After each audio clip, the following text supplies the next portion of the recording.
Hi guys, it's me Alfie J and welcome back to my YouTube channel guys. And for today's video guys, so maraming nagtatanong kung paano ba mag-apply dito sa Saudi Arabia as an OFW. Ayun, so sa mga katanungan na yan ay sasagutin natin ngayon guys. So syempre, unang-una bago tayo magsimula, kung bago ka dito sa aking YouTube channel at hindi ka pa nakapag-subscribe, please don't forget to click the subscribe button and click the bell notification ring para lagi kayong updated sa aking mga videos na upload dito sa aking YouTube channel. So ayun na nga guys, let's back to our topic. So paano ba mag-apply as an OFW here sa Saudi Arabia? So maraming Pilipino ang humangad at gustong magtrabaho as an OFW. Diba? Kasi nga sobrang hirap talaga sa Pilipinas sa totoo lang. And isa na ako doon na nangarap at nandito na ako ngayon. So I'm very happy guys. So ano ba ang unang step sir? Or kuya? Or loads? So ano bang unang step? So ang first steps na gagawin nyo guys is dapat ihanda nyo muna ang sarili nyo. Yes po. Tama po yan, ihanda nyo ang sarili nyo.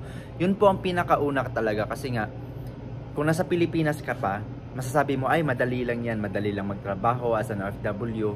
Parang nasa Pilipinas ka lang kasi nga, ganito ganyan, nagtatrabaho ka lang din pero mas malaki sahod. Maling mindset yan guys. Kasi, ako, dito based on experience ko lang to nung before ako naging isang OFW, before ako pumunta ng Kuwait at nandito sa Saudi, ang iniisip ko talaga ay madali lang maging isang OFW. Maganda kasi nga pareho lang sa Pilipinas nagtatrabaho ka pero malaki ang sahod. Ay maganda sa ibang bansa kasi nga makapag-explore ka. Makapunta ka ng ibang bansa, makasakay ka ng eroplano, ganon mindset ang pinasok sa isip ko talaga. Pero guys, nung pagdating ko dito, boom, iba ang tawag dito, ang na-experience ko. So, lahat ng mga iniisip ko guys, nawala. Bakit? Pagdating ko dito guys, homesick talaga. Totoo. Pero dito sa Saudi, hindi ako na homesick. Doon sa Kuwait before, homesick ako. Tapos, ayun, so umuwi na ako. Tapos ako. So, yun yung first talaga. Ihanda mo ang sarili mo. Dapat talaga buo na. Buo yung decision mo. At buo yung katawan mo para lumaban sa giyera kasi iba yung giyera dito guys, iba yung trabaho dito kaysa i-compare mo sa Pilipinas.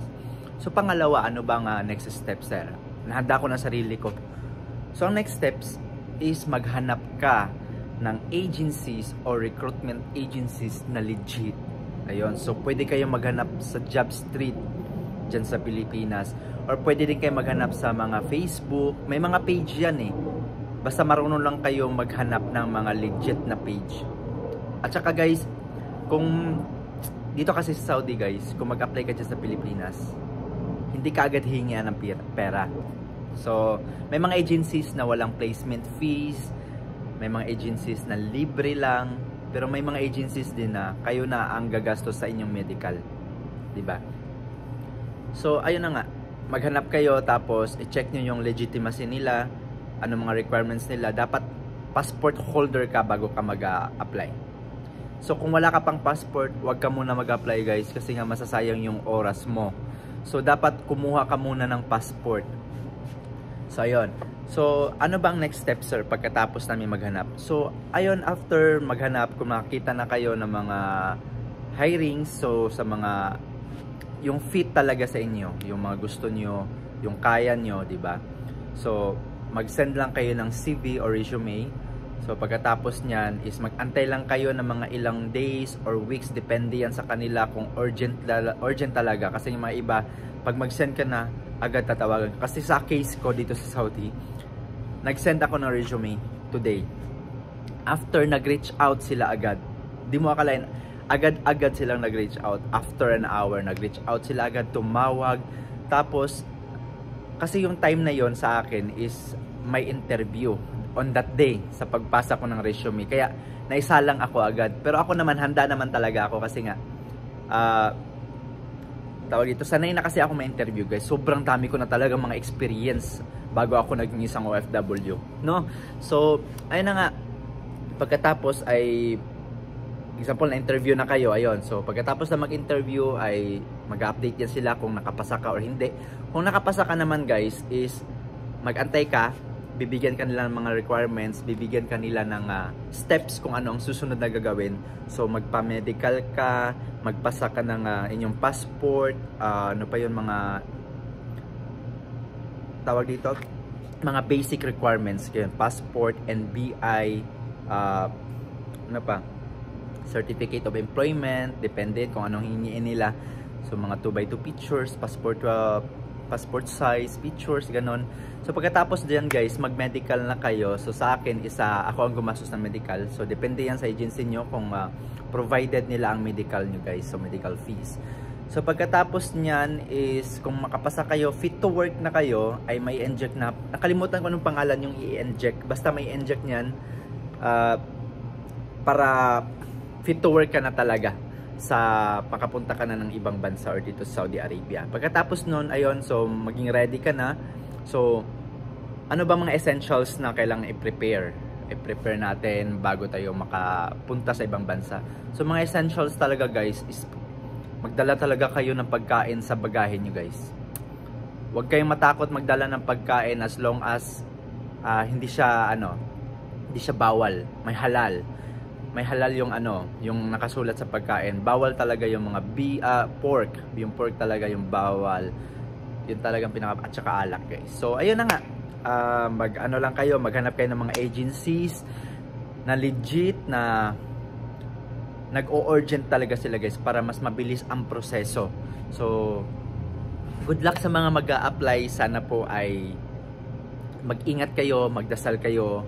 Kasi nga wala namang imposible guys. At dito sa Saudi Arabia or sa bansa nga, maging isang OFW, hindi po talaga madali. Sasabihin ko sa inyo, prangkahan talaga to. Hindi po madali ang isang OFW. Dapat buo yung loob mo bago ka pumunta. Buo yung desisyon mo. Dapat hindi ka nagdadalawang isip. Kasi pag magdadalawang isip ka at pumunta ka na dito, ikaw ang lugi. So dapat buong buo yung desisyon mo. Alalahanin mo kung bakit gusto mo mag-abroad. Para sa pamilya, para sa pangarap, para makapagpatayo ng bahay, para makapag-ipon, ganun, 'di ba? So dapat buo talaga yung desisyon mo, wag kang magdadalawang isip at manalangin palagi, guys. So sana po ay may natutunan kayo at kung may mga gusto pa kayong itanong, please don't forget to comment down below, guys, kasi nga alam ko madami pang mga katanungan diyan na gustong magtanong about being as an OFW, guys. So again, first step is dapat buo yung decision mo. Passport holder ka na. Maghanap ka ng agencies na legit. Mag-apply ka. Lahat. Isendan mo na resume. Huwag limitan na nga pagsisend ng resume guys. Kasi nga the more is the more chances talaga. Diba? So next is, ayun, handaan mo yung sarili mo. Good luck. So sana'y makapasa ka. So please don't forget to comment down below, guys. And kung nakapasa kayo at dahil dito sa video na ito, please mag-iwan kayo ng comment or bakas, guys. Thank you so much, guys. Please don't forget to subscribe to my YouTube channel. And nabulo na tayo. Hindi ko na i-edit to, guys, para naman talaga organic na pagkagawa ang vlog na ito. So ayan, papakita ko sa inyo, guys, kung nasaan ako ngayon. Ayun, so nandito ako sa rooftop. Ayun, wait lang. So nandito ako sa rooftop, guys. Ayun, so ito yung bansang pinuntahan ko, ang Saudi. So pasensya na makalat dito kasi hindi naman tinatambayan to at hindi nililinisan nila. So ganito. Papakita ko sa inyo. Ayun, ito yung Saudi, guys. So dito ako nagtatrabaho sa Saudi Arabia. Proud Pinoy. 8 months na ako dito, guys. And sobrang saya ng buhay ko. Kasi nga, unti-unti na nga, nagiging successful yung buhay ko. Kahit hindi pa. Pero laban lang tayo. Huwag lang tayo mawala ng pag-asa, guys. So, ayun. Ganyan lang, guys. Sobrang peaceful, tahimik ang Saudi Arabia, guys. So, trabaho lang tayo dito kasi ito naman talagang pinunta natin. Iwanan muna natin yung gala sa Pilipinas. Iwanan muna natin yung ating environment na araw-araw tayong gumagala, umiinom. Pangarap muna ang unahin natin, guys. Thank you so much. Hope to see you here, guys. Bye-bye.